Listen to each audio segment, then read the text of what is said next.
नमस्कार जय जगन्नाथ शुभ सकाळ समस्त को आज एक नुआ वीडियो को आपण मन समस्त को स्वागत करुच्ची।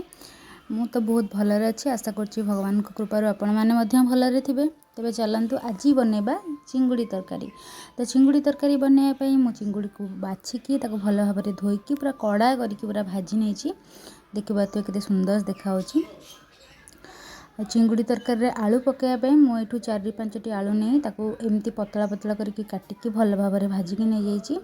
एक्चुअली चिंगुड़ी तरकारीटा मोर माने बहुत ही फेवरेट। तो आज बहुत खुशी अच्छी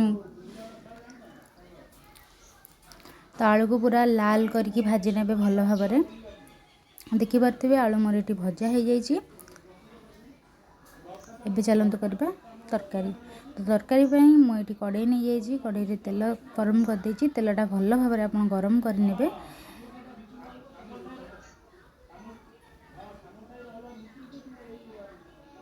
तो तेल भल भाव में गरम हो गला 2-3 पियाज मुझे नहीं पूरा पतला पतला करके काटिकी ताको आपण नहीं मोटा करें बेसी पियाज कले से भल जारी हेनी। तो पियाज मोर ये भल भाव में जारी हो जाइए। मुझे देदेवी अदा रसुण पेस्ट। तो ये मु पूरा गोटे रसुण को छड़ेकी आउ 3 इंच अदा। तो अदा रसुण मसला टी पकई सारा मुझे भल भाव में कषि नेबी। हाल्का आपण कषि ने मसलाटा 40% हो गला आपण से टमाटो ऐड करेंगे। तो मोर ये मसला हो गला मुझे टमाटो ऐड करनेबी। तो टमाटो टिके हो सारा मुझे देवी हलदी गुंडी तापर आपण स्वाद अनुसार लुण देदेवे। तापर लंका गुंडी जी राग खाइबे आपण राग हिसाब से आपण ताको देबे। आउटे फिश मसला देखिए को भल भाव में पूरा कषि ने मसलार तेल बाहर पर्यंत और मसलार गंध जावा जाए। तो मोर ये देखिए मसलार तेल अलरेडी बाहरी आसला आउ मसला भी तेलू छाड़ी आसला। तो मुझे देदेवी फिश मसला। तो मुझे गोटे नुआ जिनस ऐड करची तरकारी रे जोटा कि हूँ कंचा आंब। तो आपण कंचा आंब गोटे थर पकईकी माछ तरकारी बन देखिए इतने सुंदर टेस्ट आसे ना पूरा पाटे लगी। तो आप गोटे थर तो निहाती ये टाइप ट्राए करके देखिए।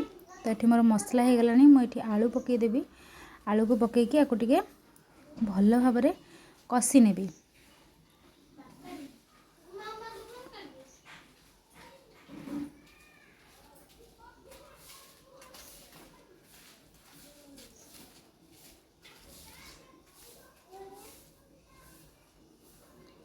कषि नहीं सारापर मुझे गरम पानी किसी ऐड करदेवी।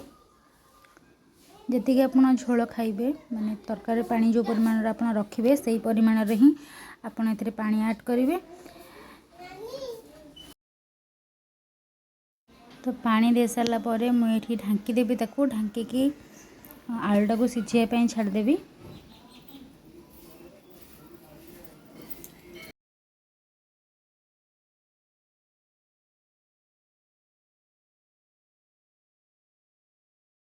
देखिपे ये मुझे जो आंब कथा कहती मुझे गोटे आंब पूरा काटिकी नहीं जाइए। आंब भी खट्टा अच्छी चटपटा टेस्ट आसो खट्टा लगे और भल भी लगे।